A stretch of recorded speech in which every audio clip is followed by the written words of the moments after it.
दोस्तों, आज की कहानी आप सभी के लिए बहुत ही ज्ञानवर्धक है, इसलिए इसे ध्यान से सुनिए। ये कहानी आपके जीवन भर काम आएगी। दोस्तों, आपसे एक रिक्वेस्ट है, अगर आप हमारे चैनल पर पहली बार आए हैं तो प्लीज चैनल को सब्सक्राइब कर ले। तो चलिए अब कहानी शुरू करते हैं। दोस्तों, एक छोटे से नगर में हीरालाल नाम का एक व्यापारी रहता था। वह अत्यंत धनी व्यक्ति था। उसके पास अपार संपत्ति थी। ऐश्वर्य की कोई कमी नहीं थी।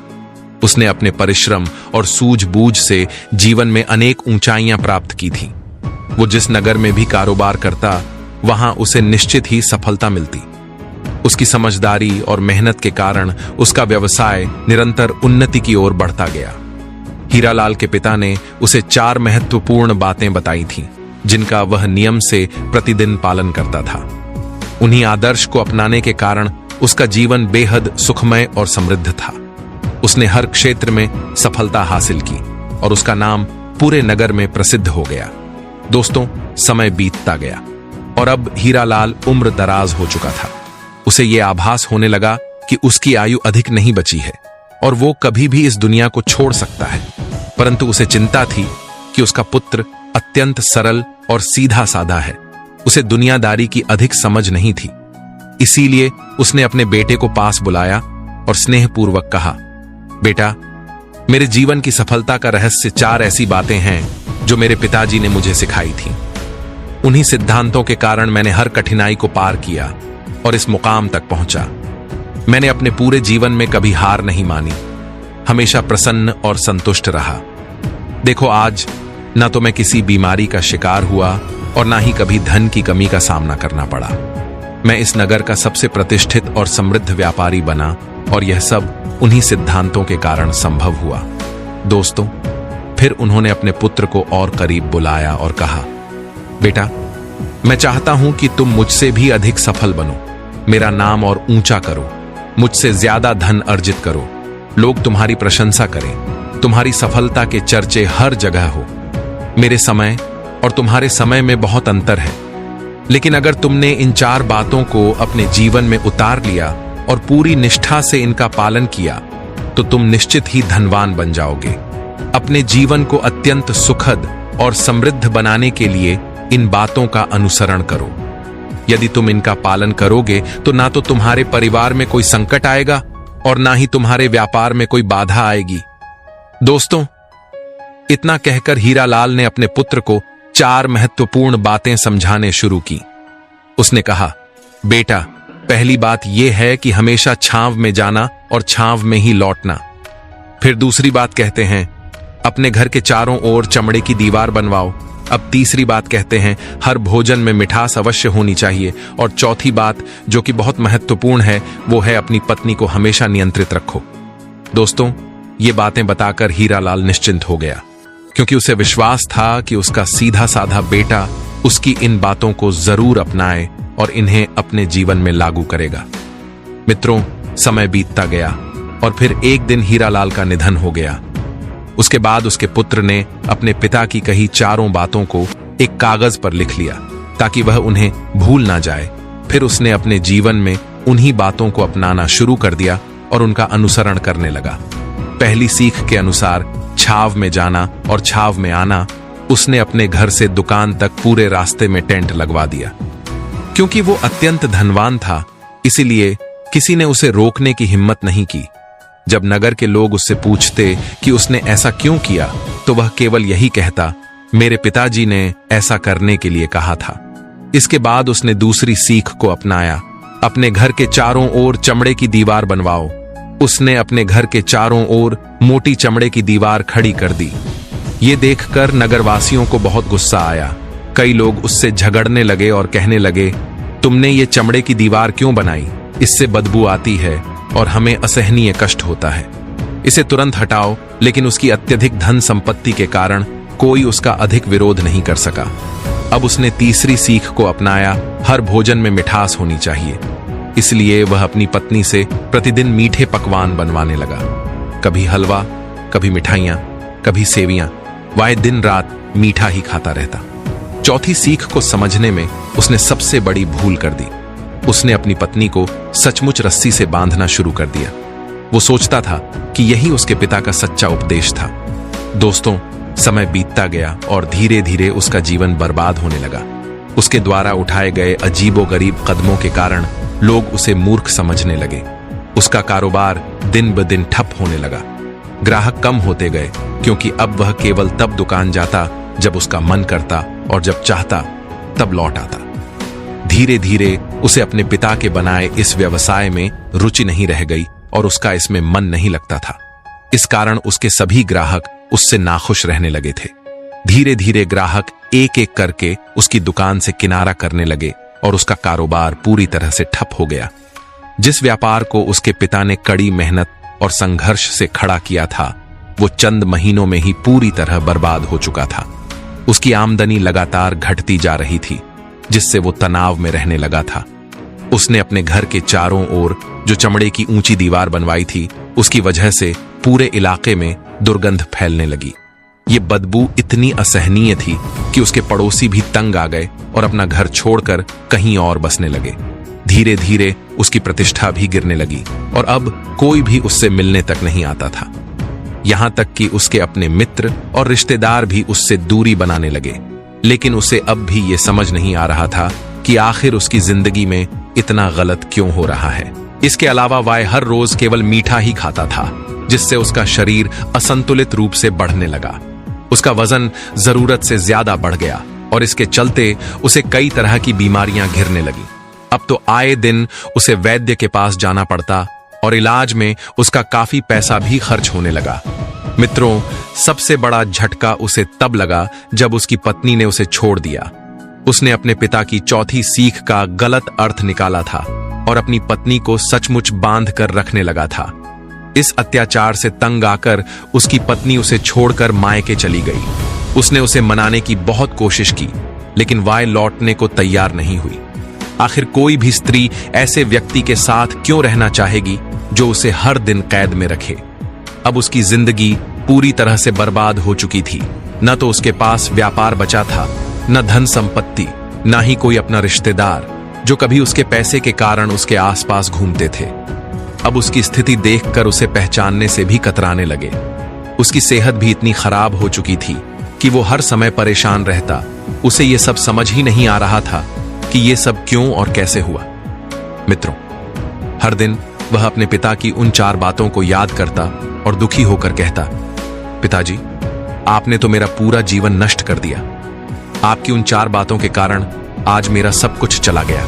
न व्यापार बचा, न धन दौलत, न परिवार, न रिश्तेदार, और अब तो मेरा स्वास्थ्य भी खराब हो चुका है। आपकी गलत सीख के कारण आज मेरा पूरा जीवन बर्बाद हो चुका है। यदि मैंने आपकी वे 4 बातें ना मानी होती, यदि मैंने उन्हें अपने जीवन में ना अपनाया होता, तो आज मैं एक सुखद और शांतिपूर्ण जीवन व्यतीत कर रहा होता। लेकिन आपकी बातों का अनुसरण कर मुझे क्या प्राप्त हुआ? मैंने एक आज्ञाकारी पुत्र की भांति आपकी हर बात को स्वीकार किया, उन पर विश्वास किया और पूरी निष्ठा से उनका पालन किया। मगर मैं ही मूर्ख था जिसने आपकी बातों पर बिना विचार किए भरोसा कर लिया। इतना कहते ही वो फूट फूट कर रोने लगा। दोस्तों, कुछ दिनों बाद उसे पता चला कि पास के नगर में एक महात्मा आए हुए हैं जो लोगों की समस्याओं का समाधान करते हैं। कहा जाता था कि चाहे कैसी भी कठिनाई हो, वे उसका हल अवश्य निकालते हैं। ये सुनकर उसने सोचा, एक बार चलकर उनसे मिल लेता हूं, शायद मेरी समस्या का भी कोई समाधान मिल जाए। इस आशा के साथ वो महात्मा के पास पहुंचा। वहां पहुंचते ही वो उनके चरणों में गिर पड़ा और जोर जोर से रोने लगा। वाय कहने लगा, हे गुरुदेव, अब आप ही मेरी सहायता कर सकते हैं। मेरे पिताजी ने मेरा जीवन पूरी तरह बर्बाद कर दिया। जो भी स्थिति आज मेरी है, उसका कारण वही है। मैंने हमेशा एक आज्ञाकारी पुत्र की तरह उनके हर आदेश का पालन किया, उनके बताए मार्ग पर चला। लेकिन देखिए, उन्होंने मेरे साथ क्या किया। मरते समय भी उन्होंने मुझे ऐसी बातें सिखा दी जिनका दुष्परिणाम मुझे आज भुगतना पड़ रहा है। मैंने उनके हर शब्द को सत्य मानकर अपने जीवन में उतारा, लेकिन अब देखिए मेरी दशा क्या हो गई है। मेरा तो पूरा जीवन ही नष्ट हो गया। मैं अब तक ये नहीं समझ पाया कि उन्होंने मेरे साथ ऐसा क्यों किया। क्या मैंने उनके प्रति कोई अपराध किया था? दोस्तों, इतना कहकर वो महात्मा के सामने और भी जोर जोर से रोने लगा। महात्मा ने उसे शांत करते हुए कहा, बेटा, पहले अपनी पूरी बात बताओ। आखिर तुम्हारे साथ ऐसा क्या हुआ है कि तुम इतना दुखी हो? तुम्हारी ये पीड़ा किस कारण है? महात्मा की बात सुनकर उस व्यापारी के पुत्र ने वो पर्ची उन्हें सौंप दी, जिसे उसने अपने पिता की मृत्यु के बाद संजो कर रखा था। उसमें पिता द्वारा दी गई 4 शिक्षाएं लिखी हुई थीं। महात्मा ने पर्ची ली और उसे ध्यानपूर्वक पढ़ने लगे। जैसे ही उन्होंने उसे पढ़ा, वे जोर जोर से हंसने लगे। फिर वे बोले, बेटा, तुम कितने बड़े मूर्ख हो। तुम्हारे पिता ने तो तुम्हें अमूल्य ज्ञान दिया था, परंतु तुम उसे समझ ही नहीं पाए। तुम उसका सही रूप में पालन नहीं कर सके और अब कह रहे हो कि तुम्हारे पिता ने तुम्हें गलत राह दिखाई। तुम्हारे पिता तुम्हारी परीक्षा ले रहे थे कि क्या तुम उनकी बातों का सही अर्थ निकाल सकते हो या नहीं। यदि वे चाहते तो तुम्हें इन बातों का मतलब स्पष्ट रूप से समझा सकते थे, लेकिन उनका उद्देश्य था कि तुम इन शिक्षाओं को स्वयं अनुभव करो, उनका वास्तविक अर्थ स्वयं खोजो। दोस्तों, महात्मा ने आगे कहा, अब तो ऐसा प्रतीत होता है कि तुम्हारी बुद्धि पूरी तरह भ्रष्ट हो चुकी है। मैंने आज तक तुमसे बड़ा मूर्ख नहीं इंसान नहीं देखा। जिसके पास इतनी महान शिक्षा हो, वो इतनी बड़ी भूल कैसे कर सकता है? तुम्हारे पास कोई वास्तविक ज्ञान नहीं है, क्योंकि तुमने कभी उसे समझने का प्रयास ही नहीं किया। यदि तुम इन बातों के सही अर्थ को पहचान चुके होते, तो आज तुम अपने पिता की भांति सफल होते, प्रसन्न रहते और तुम्हारा जीवन सुख शांति से व्यतीत हो रहा होता। लेकिन तुमने बिना विचार किए उनकी बातों को ज्यों का त्यों अपना लिया, बिना ये जाने कि उनका वास्तविक आशय क्या था। यदि तुम्हें उन बातों का अर्थ नहीं पता चल रहा था, तो तुम किसी ज्ञानी व्यक्ति से मिल सकते थे और उनसे इन बातों का सही अर्थ जान सकते थे। लेकिन तुमने जो समझा वो वास्तविक अर्थ से बिल्कुल अलग था।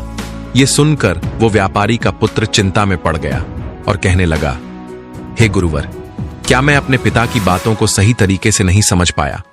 लेकिन उन्होंने तो सब कुछ स्पष्ट रूप से बताया था और मैंने उन्हीं के निर्देशों के अनुसार अपने जीवन को ढाल लिया। फिर मेरी गलती कहां हुई? दोस्तों, महात्मा मुस्कुराए और बोले, बेटा, जो बातें तुम्हारे पिता ने लिखी थी वे केवल शब्द नहीं थे, बल्कि उनके पीछे गहरी सीख छिपी थी। मगर तुम उस सीख को समझ नहीं पाए और इसी कारण तुमने अपने जीवन को खुद ही संकट में डाल दिया। लेकिन अभी भी सब कुछ समाप्त नहीं हुआ है। यदि तुम सच में अपने जीवन को सुधारना चाहते हो, तो मेहनत और बुद्धिमानी से काम लेकर फिर से समृद्धि हासिल कर सकते हो। ये सुनकर व्यापारी का बेटा बोला, हे गुरुवर, कृपया मुझे उन 4 बातों का सही अर्थ समझाइए, ताकि मैं जान सकूं कि मेरे पिता का वास्तविक संदेश क्या है। फिर महात्मा बोले, तुम्हारे पिता ने कहा था, काम पर छांव में जाना और छांव में आना। इसका अर्थ यह था कि तुम्हें सूर्योदय से पहले अपनी दुकान पर पहुंच जाना चाहिए और सूर्यास्त के बाद ही घर लौटना चाहिए। इसका उद्देश्य यह था कि तुम अपने काम को अधिक समय दे सको, उसे अच्छे से समझ सको और उसमें निपुण बन सको। इससे तुम्हारी तरक्की सुनिश्चित होती है। लेकिन तुमने इस बात को गलत समझ लिया और अपने घर से दुकान तक तुमने टेंट लगवा दिया ताकि तुम्हें कभी धूप ना लगे। अब बताओ, क्या तुमने अपने पिता की सीख को सही तरह से अपनाया? यह सुनकर व्यापारी का पुत्र पछतावे से रोने लगा और बोला, हे गुरुवर, यह मेरी सबसे बड़ी भूल थी। मैंने अपने पिता की बात का गलत अर्थ निकाला और इसी कारण आज मैं पूरी तरह बर्बाद हो गया। उन्होंने मुझे इतना बड़ा ज्ञान दिया था, लेकिन मैं उस ज्ञान को पहचान नहीं सका। फिर उसने अगला प्रश्न किया, हे गुरुवर, दूसरी बात का क्या अर्थ था? दोस्तों, इस कहानी को थोड़ा ध्यान से सुनिए। उसे महात्मा ने समझाया, तुम्हारे पिता ने कहा था चमड़े की बाड़ करवाना। इसका सही अर्थ यह था कि तुम्हें अपने घर में कुत्ता या बिल्ली पालनी चाहिए। ये तुम्हारे घर और धन संपत्ति की सुरक्षा करेंगे, जिससे तुम निश्चिंत होकर अपने व्यापार पर ध्यान केंद्रित कर सको। लेकिन तुमने इसका गलत अर्थ निकाला और घर की दीवारों को चमड़े से ढकवा दिया, जिससे भयंकर दुर्गंध फैल गई। इस कारण पड़ोसी घर छोड़कर चले गए, रिश्तेदारों ने आना बंद कर दिया और समाज में तुम्हारी प्रतिष्ठा गिर गई। इसी वजह से तुम अकेले पड़ गए और तुम्हारी बर्बादी शुरू हो गई। व्यापारी का पुत्र फिर रोते हुए बोला, हे गुरुवर, मैं कितना अज्ञानी था जो अपने पिता की बातों का सही अर्थ नहीं समझ पाया। इसके बाद उसने तीसरी बात पूछी, हे गुरुवर, मेरे पिता ने कहा था खाने को मीठा करके खाना। मैंने उनके कहे अनुसार रोज मीठा भोजन किया, लेकिन इससे मेरा स्वास्थ्य बिगड़ गया और मैं कई बीमारियों का शिकार हो गया। क्या मैंने इसका भी गलत अर्थ निकाला? मित्रों, महात्मा बोले, हां बेटा, तुमने इसका भी गलत अर्थ निकाला। खाने को मीठा करके खाना का अर्थ यह था कि जब तुम्हें सच में भूख लगे तभी भोजन करना चाहिए।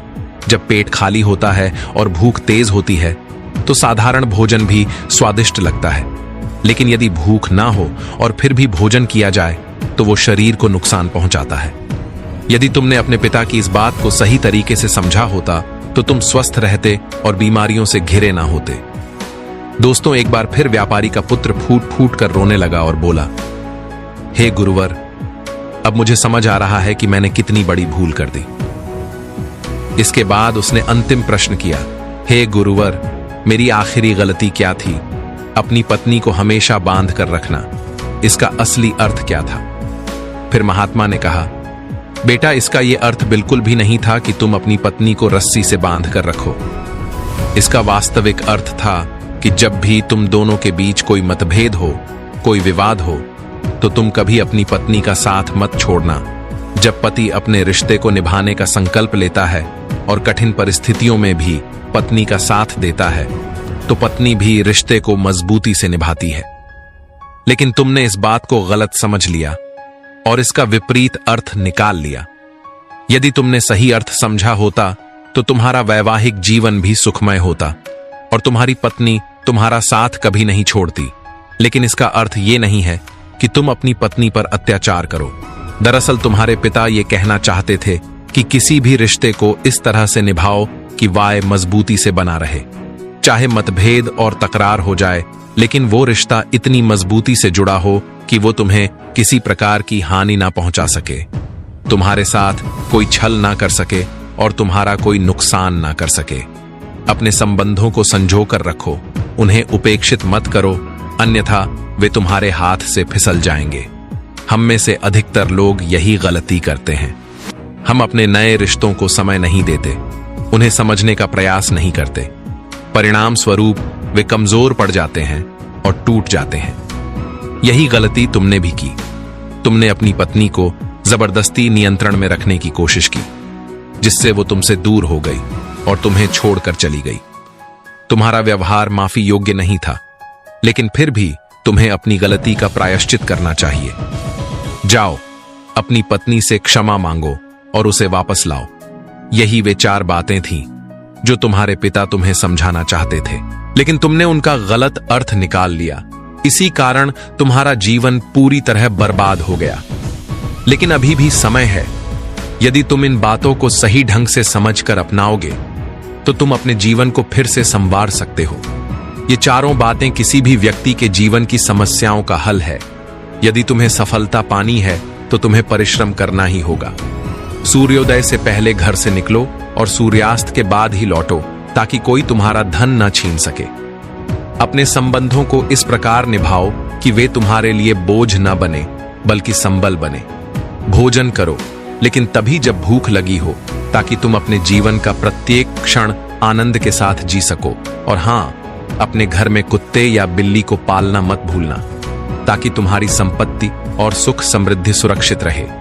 यदि तुम इन सभी बातों का अनुसरण करोगे तो तुम्हें अपने जीवन में फिर से हर वह चीज प्राप्त होगी जिसे तुमने खो दिया था। हो सकता है तुम इससे भी अधिक सफल और समृद्ध बन सको और अपना जीवन खुशहाल बना सको। दोस्तों, इतना कहकर महात्मा मौन हो गए। व्यापारी का पुत्र अपनी सभी भूलों को भली भांति समझ चुका था। उसने महात्मा को प्रणाम किया और अपने घर लौट गया। उसने अपने पिता की उन 4 बातों को इस बार सही अर्थ में समझा और अपने जीवन में उतारा। धीरे धीरे उसका जीवन फिर से पटरी पर आने लगा। वह अपना व्यापार दोबारा खड़ा करने में सफल हुआ, अपनी पत्नी को वापस घर ले आया और देखते ही देखते उसका जीवन सुखमय और आनंद में हो गया था। दोस्तों, जीवन में किसी भी शिक्षा या सलाह को पूरी तरह समझे बिना उस पर अमल करना हमें भटकाव की ओर ले जा सकता है। उचित मार्गदर्शन और सही सोच से ही हम अपने जीवन को सफल बना सकते हैं। साथ ही हमें अपने रिश्तों और कार्यों को सही दृष्टिकोण से देखने की आदत डालनी चाहिए, ताकि हम अपने जीवन में सफलता और खुशहाली प्राप्त कर सकें। दोस्तों, लाइक एंड सब्सक्राइब करके जाना और पूरी कहानी सुनने के लिए धन्यवाद।